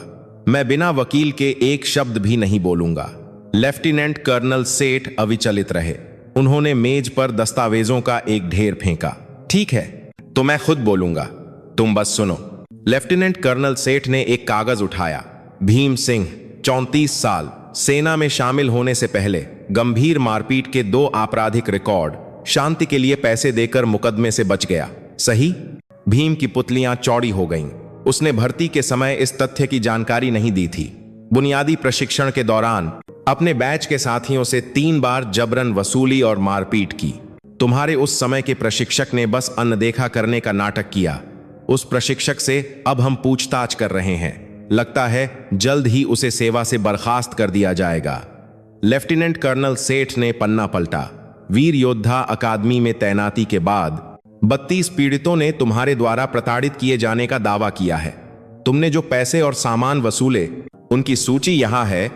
यहां तक कि यह भी रिकॉर्ड है कि तुमने कैंटीन में उधार लिया और उसे चुकाने के लिए कैडेटों के वेतन में कटौती की। बहुत बढ़िया सैनिक हो, है ना? हवलदार भीम का चेहरा और भी पीला पड़ गया। तुम शायद सोचते हो कि तुम अनुशासन बनाए रखने के लिए एक आवश्यक बुराई हो, लेकिन इस रिकॉर्ड को देखने के बाद तुम बस एक कचरा हो जो कमजोर लोगों को धमकाना पसंद करता है। तुम्हारी हिंसा का कोई कारण या दर्शन नहीं है। यह केवल तुम्हारी सैडिस्टिक इच्छाओं को पूरा करने का एक जरिया है। लेफ्टिनेंट कर्नल सेठ के शब्द भीम के दिल में चाकू की तरह चुभ गए। ठीक है, अब मुख्य विषय पर आते हैं। कैडेट अनन्या सिंह का यह मामला अब मारपीट या साधारण हिंसा का नहीं है। हम तुम पर हत्या के प्रयास का आरोप लगाएंगे। हत्या का प्रयास? मेरा उसे मारने का कोई इरादा नहीं था, भीम अनजाने में चिल्लाया। लेफ्टिनेंट कर्नल सेठ एक व्यंग्यात्मक मुस्कान के साथ मुस्कुराए, मानो वे इसी का इंतजार कर रहे थे। ओह, वह आदमी कहां गया जो अभी चुप रहने के अपने अधिकार का उपयोग करना चाहता था। मारने का इरादा नहीं था। तुमने किसी के मुंह पर डक्ट टेप लपेटा, उसके हाथ और पैर बांध दिए और उसे रात भर एक ठंडे गोदाम में छोड़ दिया। और तुम्हें नहीं पता था कि इससे उसकी मौत हो सकती है? क्या तुम्हें लगता है कि अदालत में न्यायाधीश इस बहाने पर विश्वास करेंगे? लेफ्टिनेंट कर्नल सेठ उठे और अपना चेहरा भीम के करीब लाए। मैं तुम्हें 2 विकल्प देता हूं। पहला, अभी अपने सभी पाप स्वीकार करो और उस बटालियन कमांडर और उन अधिकारियों के नाम बताओ जिन्होंने तुम्हारी रक्षा की। तब शायद तुम्हारी सजा कम होकर 20 साल की जेल हो सकती है। दूसरा, लड़ते रहो। तब हम तुम पर न केवल हत्या के प्रयास का, बल्कि तुम्हारे द्वारा किए गए सभी जबरन वसूली और मारपीट के मामलों का भी मुकदमा चलाएंगे और आजीवन कारावास की मांग करेंगे। जब तुम जेल में सड़ रहे होगे, तुम्हारे माता पिता पीड़ित होंगे, क्योंकि उनके पेंशन फंड को तुम्हारे अपराधों के हर्जाने के रूप में जब्त कर लिया जाएगा। यह शैतान का एक प्रस्ताव था, लेकिन भीम के पास कोई विकल्प नहीं था। उसने लेफ्टिनेंट कर्नल सेठ की आंखों में देखा कि वह कभी बच नहीं पाएगा। वे एक शिकारी की आंखें थीं जिसने अपने शिकार को पकड़ लिया था। मैं कैसे विश्वास कर सकता हूं? विश्वास करो या न करो, यह तुम्हारी समस्या है, लेकिन एक बात जान लो, यह पूछताछ कक्ष, जो खाना तुम खाते हो, जो वर्दी तुम पहनते हो, यह सब उस कैडेट के पिता द्वारा चुकाए गए करों से वित्त पोषित है जिसे तुमने प्रताड़ित किया था। क्या तुम्हें लगता है कि तुम सेना के पूर्व प्रमुख को अपना दुश्मन बनाने के बाद इस देश की सैन्य न्याय प्रणाली से बच सकते हो? उसी क्षण भीम की आखिरी समझदारी भी टूट गई। वह बिखर गया। वह आदमी जिसे कभी कोबरा कहा जाता था, एक छोटे बच्चे की तरह दहाड़े मारकर रोने लगा। उसने अपना सिर मेज पर पटका और बिना कुछ छोड़े अपने सभी अपराधों को कबूल करना शुरू कर दिया। बटालियन कमांडर इरफान के साथ उसका समझौता, अन्य प्रशिक्षकों द्वारा की गई हिंसा, उसकी यूनिट के सभी फोड़े, उसने सब कुछ उगल दिया। यह अब एक कबूलनामा नहीं था, बल्कि जीने के लिए एक हताश प्रयास था। लेफ्टिनेंट कर्नल सेठ ने उसके रोने को बिना किसी भावना के देखा। उन्होंने रिकॉर्डर पर स्टॉप बटन दबाया, भीम द्वारा आंसू और नाक से सने हाथों से लिखा गया कबूलनामा लिया और उठ गए। पूछताछ कक्ष से बाहर निकलकर उन्होंने जनरल विक्रम सिंह को फोन किया। जनरल, मैं लेफ्टिनेंट कर्नल सेठ बोल रहा हूं। कोबरा ने गाना गा दिया है। वॉयस रिकॉर्डिंग और हस्तलिखित कबूलनामा मैं अभी भेज रहा हूं। फोन के दूसरी तरफ से जनरल विक्रम सिंह का संक्षिप्त जवाब आया। बहुत अच्छा काम किया। इसके साथ ही हवलदार भीम का न्याय समाप्त हो गया। वह अब अदालत में एक लड़ाकू नहीं था, वह अब केवल एक पिंजरे में बंद एक जानवर था जिसे जीवन भर अपने पापों का भुगतान करना था। समय बीतता गया। जबकि सेना अपने भीतर के ट्यूमर को हटाने के लिए एक बड़े ऑपरेशन से गुजर रही थी, अनन्या ने बाहरी दुनिया से अलग एक जगह पर अपना संघर्ष शुरू किया। वह किसी आरामदायक जगह पर नहीं, बल्कि उत्तराखंड के पहाड़ों में गहरे स्थित पैरा एसएफ गुल्टोर के एक गुप्त प्रशिक्षण सुविधा में थी। उस स्थान पर जहां केवल एलीट कर्मी ही पहुंच सकते थे, अनन्या ने अपने चाचा पैरा एसएफ के जनरल कमांडिंग की विशेष देखरेख में पुनर्वास और प्रशिक्षण एक साथ किया। उसका दिन सुबह 5 बजे शुरू होता। सूरज निकलने से पहले वह ठंडी सुबह की हवा में 10 किमी दौड़ती। उसके बाद वह एक मार्शल आर्ट प्रशिक्षक के साथ क्रूर क्लोज क्वार्टर कॉम्बैट CQC प्रशिक्षण लेती। उस प्रशिक्षण का उद्देश्य केवल शारीरिक क्षमता बढ़ाना नहीं था। लेफ्टिनेंट जनरल अजय वर्मा ने अनन्या से कहा, अपने भीतर के गुस्से और आघात से डरो मत, उसे अपने हिस्से के रूप में स्वीकार करो और उसे नियंत्रित करना सीखो, ताकि तुम उसे जरूरत पड़ने पर सबसे तेज हथियार के रूप में इस्तेमाल कर सको। तुमने जो पीड़ा सही है वह तुम्हें और मजबूत बनाएगी। शुरू में यह मुश्किल था। प्रशिक्षण के दौरान जब एक प्रशिक्षक ने उसके गले को दबाने का अनुकरण किया तो गोदाम में दम घुटने का डर वापस आ गया और उसे सांस लेने में तकलीफ होने लगी। लेकिन अनन्या ने हार नहीं मानी। उसने अपने दांत भींचे और अपने डर का सीधे सामना किया। उसने अपने ऊपर मंडरा रहे आघात की छाया को क्रोध नामक हथौड़े से तोड़ दिया। उसे सैट 81 में एकमात्र महिला टीम कमांडर द्वारा विशेष रूप से प्रशिक्षित किया गया, जिसका कॉलगिन वाइपर था। उसने अनन्या को न केवल तकनीक सिखाई, बल्कि एक मजबूत मानसिक शक्ति भी दी। अपने प्रतिद्वंद्वी की आंखों में देखो, दया या डर को दूर करो। तुम्हारे सामने का दुश्मन केवल एक लक्ष्य है जिसे नष्ट करना है। जैसे ही तुम हिचकिचाओगी, तुम मर जाओगी। अनन्या बदल गई। अस्पताल के बिस्तर पर लेटी कमजोर पीड़ित का व्यक्तित्व गायब हो गया था। उसकी नजरें तेज हो गईं और उसका शरीर स्टील जैसे कठोर मांसपेशियों से बन गया था। निशानेबाजी के अभ्यास में साथ ही बात एक तस्वीर मतरोश के उसने अचूक निशानेबाजी का प्रदर्शन किया और सामरिक अभ्यास में उसने निर्णय लेने की क्षमता दिखाई जो पुरुष सैनिकों से भी बेहतर थी। एक सप्ताहांत एक विशेष मेहमान उससे मिलने आया, प्रिया शर्मा। प्रिया को उस घटना में उसकी बहादुरी के लिए एक पुरस्कार और विशेष छुट्टी मिली थी। प्रशिक्षण स्थल पर पसीने से लथपथ अनन्या को देखकर प्रिया का मुंह खुला रह गया। यह वह दोस्त नहीं थी जो कुछ हफ्ते पहले मौत के कगार पर थी। यह एक तेज, खतरनाक और अच्छी तरह से तराशी गई तलवार का व्यक्तित्व था। अनन्या, प्रिया तुम आ गई। अनन्या ने अपना पसीना पोंछा और प्रिया पर शिरों को मुस्कुराई। उस मुस्कान को देखकर ही प्रिया को अनन्या का पुराना व्यक्तित्व फिर से महसूस हुआ। वे दोनों कसकर गले मिले। धन्यवाद प्रिया, सच में धन्यवाद। अगर तुम नहीं होती तो यह कर्ज मैं एक सैनिक के रूप में जीवन भर चुकाऊंगी। अनन्या की आवाज कांप गई। प्रिया ने आंसू रोकते हुए सिर हिलाया। नहीं, तुम महान हो। मैं और भी आभारी हूं कि तुम इस तरह से फिर से उठ खड़ी हुई। उन्होंने एक दूसरे का हालचाल पूछकर समय बिताया। प्रिया ने बताया कि कैसे वीर योद्धा अकादमी बदल गई है और दोषियों को क्या सजा मिली। अनन्या ने चुपचाप सुना। उसके दिल में बदले की भावना धीरे धीरे एक और भावना में बदल रही थी। वह भावना इस अन्यायपूर्ण व्यवस्था को ठीक करने के लिए एक सैनिक के रूप में एक मिशन थी। उस रात उसका पूरा परिवार अनन्या के प्रशिक्षण की प्रगति देखने और साथ में रात का खाना खाने के लिए प्रशिक्षण सुविधा में आया। खाने की मेज पर उसके पिता जनरल विक्रम सिंह ने बात शुरू की। बस अनन्या, तुमने अपना सर्वश्रेष्ठ प्रदर्शन किया है, अब घर लौट आओ। उनके शब्दों में अपनी बेटी के लिए गहरी दया और प्यार था, लेकिन अनन्या ने दृढ़ता से सिर हिलाया। अभी नहीं पापा, यह अभी खत्म नहीं हुआ है। उसने अपने परिवार के प्रत्येक सदस्य को देखा। मैं उस जगह पर वापस जाऊंगी जहां से मैं गई थी और मैं साबित करूंगी कि जब सैनिक एक दूसरे की रक्षा और सम्मान करते हैं तो वे कितने ज्यादा मजबूत होते हैं। मैं अब पीड़ित नहीं हूं, मैं इस सशस्त्र सेना को बदल दूंगी। उसकी घोषणा सुनकर उसके परिवार ने और कुछ नहीं कहा। उन्होंने केवल अपनी बेटी को गर्व और विश्वास से भरी आंखों से देखा। प्रशिक्षण के आखिरी दिन अनन्या ने अंतिम परीक्षा दी। दिन की अंधी का कुछ हरा एक बंधक को बचाने के लिए दुश्मन के कब्जे वाली इमारत में घुसपैठ का अनुकरण। अनन्या एक टीम का नेतृत्व कर रही थी। इमारत में प्रवेश करते समय एक अप्रत्याशित स्थिति उत्पन्न हुई। एक प्रशिक्षक जो बंधक के वेश में था अचानक अनन्या पर हमला करते हुए चिल्लाया, तुम्हारी वजह से सब कुछ बर्बाद हो गया, मर जाओ। वह दृश्य हवलदार भीम के गुस्से वाले चेहरे के साथ ओवरलैप हो गया। एक पल के लिए अनन्या की दृष्टि धुंधली हो गई और गोदाम की यादें बिजली की तरह कौंध गईं।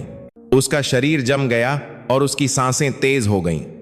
आघात उसे जकड़ने की कोशिश कर रहा था। ठीक उसी क्षण उसे अपनी गुरु वाइपर की आवाज याद आई, अपने गुस्से को ईंधन के रूप में इस्तेमाल करो। अनन्या की नजर ठंडी हो गई। अपने डर को दबाने के बजाय उसने उसे क्रोध की ऊर्जा में बदल दिया। हल्के से उसने प्रतिद्वंद्वी के हमले से बचा और बिना किसी हिचकिचाहट के उसने सीखी हुई CQC तकनीक का इस्तेमाल किया। जोड़ तोड़ना, महत्वपूर्ण बिंदुओं पर हमला करना और एक पल में अपने प्रतिद्वंद्वी को निष्क्रिय कर देना। नियंत्रण कक्ष में लेफ्टिनेंट जनरल अजय वर्मा और वाइपर, जो सब कुछ देख रहे थे, ने एक दूसरे को देखा और सिर हिलाया। अनन्या, जो अपने द्वारा निष्क्रिय किए गए प्रशिक्षक के ऊपर हाँफ रही थी, धीरे धीरे उठी। उसकी सांसें स्थिर हो गई थीं और उसकी नजरें इतनी साफ थीं कि ठंडी महसूस हो रही थीं। तलवार अंततः पूरी तरह से तराशी जा चुकी थी। अब उस तलवार की धार केवल एक ही लक्ष्य की ओर थी। 1 साल बीत गया, एक पहाड़ को बदलने के लिए एक छोटा समय, लेकिन किसी की किस्मत को पूरी तरह से बदलने के लिए पर्याप्त। भारतीय सेना एक बड़ी परीक्षा से गुजरी थी। अनन्या सिंह घटना या वीर योद्धा त्रासदी के रूप में जानी जाने वाली घटना ने दुनिया के सामने एक सड़ते हुए फोड़े को खोल दिया था और जीवित रहने के लिए सेना को एक दर्दनाक आत्मसफाई करनी पड़ी। जनरल विक्रम सिंह के नेतृत्व वाली विशेष जांच समिति ने पूरी सशस्त्र सेना को हिला दिया था। सैकड़ों अक्षम अधिकारियों को उनके पदों से हटा दिया गया और दशकों से चली आ रही भ्रष्ट प्रथाओं को समाप्त कर दिया गया। विशेष रूप से NCO प्रशिक्षण प्रणाली को पूरी तरह से बदल दिया गया था। पुरानी आदतें और अमानवीय प्रशिक्षण समाप्त कर दिए गए और उनके स्थान पर आपसी सम्मान और वैज्ञानिक कार्यक्रमों पर आधारित एक नई शिक्षा प्रणाली लाई गई। और इस परिवर्तन के केंद्र में वह स्थान जिसे पहले वीर योद्धा अकादमी के नाम से जाना जाता था, एक नए नाम क्षितिज NCO अकादमी के साथ पुनर्जन्म ले चुका था। जैसा कि नाम से पता चलता है, उम्मीद थी कि यह स्थान अतीत की काली छायाओं से छुटकारा पाएगा और सेना के संकल्प के अनुसार एक उज्ज्वल और ऊंचे आकाश की ओर बढ़ेगा। आज क्षितिज NCO अकादमी में नए भर्ती हुए कैडेटों के लिए पहला नेतृत्व पर सार्वजनिक व्याख्यान आयोजित किया जाएगा। हॉल के अंदर लगभग 200 नए कैडेट तनाव और उत्साह के मिश्रित भावों के साथ बैठे थे। एक प्रशिक्षक मंच पर आया। सावधान, सुप्रभात, मैं आज नेतृत्व पर व्याख्यान देने वाला प्रशिक्षक हूं, सार्जेंट अनन्या सिंह। फुर्तीले सम्मान के साथ अपना परिचय देने वाली व्यक्ति अनन्या थी। वह अब अतीत की घायल कैडेट नहीं थी। छोटे कटे हुए बालों और साफ सुथरी लड़ाकू वर्दी में उसके कंधे पर एक नया और चमकता हुआ सार्जेंट का रैंक था। उसकी उम्र शायद हॉल में मौजूद कैडेटों से बहुत अलग नहीं थी, लेकिन उसमें एक ऐसी गहराई और अधिकार था जो अछूत था। विशेष रूप से उसकी आंखें, जिनमें किसी ऐसे व्यक्ति की ठंडक थी जिसने नरक देखा हो, लेकिन साथ ही एक ऐसे व्यक्ति की गर्मी भी थी जो आशा के बारे में बात करता हो। कैडेट कानाफूसी करने लगे। उन्होंने भी सार्जेंट अनन्या सिंह के बारे में अफवाहें सुनी थीं, उस महान घटना की केंद्रीय हस्ती जिसने पूरी सेना को हिला दिया था। कुछ को सहानुभूति थी तो कुछ उसकी प्रशंसा करते थे। अनन्या माइक्रोफोन के सामने खड़ी हुई और हॉल में प्रत्येक कैडेट की आंखों में देखा। तुम सैनिक क्यों बनना चाहते हो? कुछ देश प्रेम के कारण, कुछ क्योंकि यह एक स्थिर नौकरी है और कुछ क्योंकि वर्दी अच्छी लगती है। कारण जो भी हो वह अच्छा है, लेकिन जब से तुम यहां खड़े हो तुम्हें एक बात याद रखनी होगी। जो रैंक तुम बाद में धारण करोगे वह तुम्हारे लिए नहीं बल्कि उन सैनिकों के लिए है जिनकी तुम्हें रक्षा करनी है। उसकी आवाज शांत थी, लेकिन उसमें एक ऐसी शक्ति थी जिसने पूरे हॉल पर कब्जा कर लिया। मैंने सेना में सीखा कि सच्ची ताकत क्या होती है। सच्ची ताकत जोर से चिल्लाना या दूसरों को शारीरिक बल से दबाना नहीं है। सच्ची ताकत अन्याय को नहीं कहने के साहस से आती है। जब हमारे बगल का साथी अन्यायपूर्ण व्यवहार का सामना कर रहा हो तो हाथ बढ़ाने का साहस। जब हमारे विश्वासों की परीक्षा हो तो चुप न रहने और लड़ने का साहस। यही सच्ची ताकत है जो एक सैनिक बहार को एक अनाम करे। ये कहावत है, जब हमारे बगल की ताकत अन्यायपूर्ण व्यवहार का साहस के पास होनी चाहिए। वह एक पल के लिए रुकी और अपनी छाती पर लगे नेम टैग को धीरे से थपथपाया। तुम्हारा रैंक सीनियर्स के कंधे दबाने के लिए नहीं, बल्कि उन सैनिकों के आंसू पोंछने के लिए है जिनकी तुम्हें रक्षा करनी है। तुम्हारा अधिकार अधीनस्थों को झुकाने के लिए नहीं, बल्कि एक ढाल बनना चाहिए जो उन्हें अन्यायपूर्ण दबाव के आगे झुकने से बचाए। यही नेतृत्व का सार है जो मैं तुम्हें एक प्रशिक्षक और तुम्हारे सीनियर के रूप में सिखाना चाहती हूं। उसका व्याख्यान लंबा नहीं था, लेकिन उसकी गूंज बहुत गहरी थी। कैडेटों की आंखों में नजरिया बदल गया। प्रशंसा और हल्की जिज्ञासा गायब हो गई थी। उसकी जगह एक सच्चे सैनिक की जिम्मेदारी और सम्मान के बारे में एक गंभीर चिंतन ने ले ली थी। उनकी नजरों से अनन्या ने एक नई पीढ़ी की आशा देखी, जो वही गलतियां नहीं दोहराएगी जो उसने कभी अनुभव की थीं। व्याख्यान समाप्त होने के बाद अनन्या प्रशिक्षक कक्ष में लौट आई। उसकी मेज पर फूलों की एक छोटी टोकरी और एक पत्र था। हमारे शाश्वत नायक सार्जेंट अनन्या सिंह को आपके पहले व्याख्यान के लिए बधाई। आपके नंबर 1 प्रशंसक प्रिया शर्मा की ओर से। अनन्या के होठों पर एक मुस्कान खिल गई। प्रिया शर्मा उस घटना के बाद सैन्य पुलिस कोर में शामिल हो गई थी और अब सेना के सैन्य पुलिस केंद्र में कार्यरत थी। उसने सेना की आंतरिक निगरानी प्रणाली को सुधारने में एक महत्वपूर्ण भूमिका निभाई ताकि कोई दूसरा या तीसरा पीड़ित न हो। वे दोनों अब अपने अपने पदों से एक ही लक्ष्य की ओर एक ठोस संघर्ष के साथी बन गए थे। इस बीच हवलदार भीम और उसके साथी इतिहास में विलीन हो गए थे। भीम को हत्या के प्रयास और दर्जनों अन्य मारपीट के मामलों में दोषी पाया गया और उसे 25 साल की जेल की भारी सजा सुनाई गई। वह अपना शेष जीवन सैन्य जेल के सबसे गहरे हिस्से में अपने पापों का प्रायश्चित करने में बिताएगा। पूर्व बटालियन कमांडर इरफान और इसमें शामिल सभी लोगों को भी उचित सजा मिली। उनके नाम अब सेना के भीतर केवल एक अपमान के प्रतीक के रूप में याद किए जाएंगे। एक उज्जवल शरद झतु के दिन क्षितिज एनसीओ अकादमी में एक विशेष प्रशिक्षण प्रदर्शन आयोजित किया गया, जो सीधे सार्जेंट अनन्या द्वारा विकसित महिला सैनिकों के लिए क्लोज क्वार्टर कॉम्बैट और संकट प्रबंधन कार्यक्रम के परिणामों को दिखाने के लिए एक कार्यक्रम था। दर्शक दीर्घा के एक तरफ परिचित चेहरे बैठे थे। जनरल सेवानिवृत्त विक्रम सिंह, मेजर जनरल मीरा सिंह और उनके दोनों चाचा।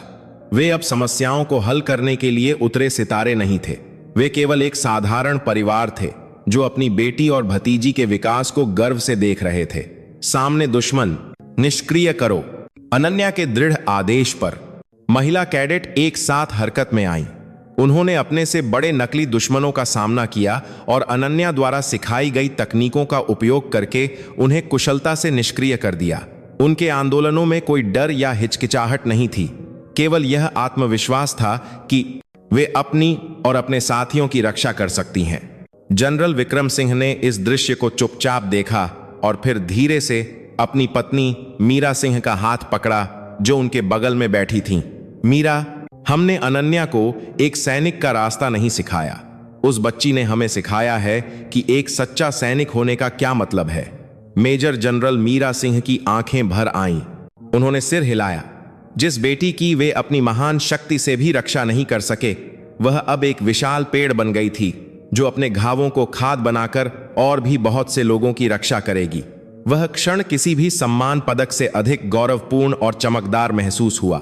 जब सारा प्रशिक्षण समाप्त हो गया और सूरज मैदान पर डूबने लगा, तो अनन्या अकेले खड़ी होकर शाम के आकाश को देख रही थी। वह लाल धधकता हुआ आकाश एक फीनिक्स पक्षी के पंखों जैसा था, जो नरक की आग से पुनर्जन्म ले रहा था।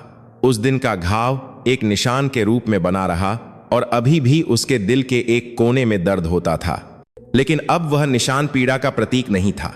यह एक पवित्र चिन्ह था जो उसे याद दिलाता था कि वह कौन है और उसे किसके लिए लड़ना है। वह अब सितारों के परिवार की छाया में रहने वाली प्राणी नहीं थी। वह एक स्वतंत्र सितारा बन गई थी जो अपनी ही रोशनी से चमक रही थी। उसकी रोशनी दूसरों को धमकाने वाली शक्ति की रोशनी नहीं थी, बल्कि एक गर्म आशा की रोशनी थी जो अंधेरे में भटके हुए लोगों को रोशन करती थी। अनन्या ने अपनी कमर पर लगी पिस्तौल को ठीक किया और कदम बढ़ाया। उसके सामने रास्ता अभी भी लंबा था और जिस दुनिया को बदलना था वह अभी भी विशाल थी। लेकिन वह डरी नहीं थी। वह फीनिक्स पक्षी अंततः अपने ही आकाश की ओर ऊंची उड़ान भरने लगा था और वह उड़ान अभी शुरू ही हुई थी। यदि यह वीडियो आपके लिए उपयोगी है तो कृपया सब्सक्राइब, लाइक और कमेंट करके हमारा समर्थन करें। धन्यवाद।